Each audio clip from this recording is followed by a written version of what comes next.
Good morning! We are ready for WWDC! Oh, but Tim, wait. What is it, Brandon? Tim, you didn't give any time in the keynote for tvOS. What are we gonna talk about on stage for my development?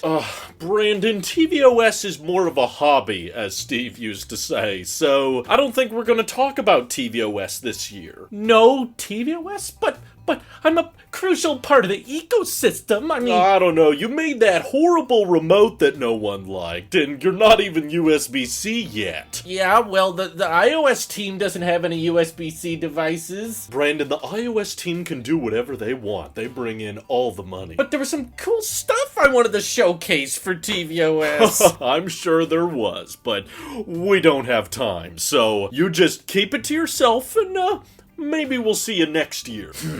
Next year, I'm gonna make a USB-C remote. I'm gonna make the best tvOS update anyone's ever seen. Wow.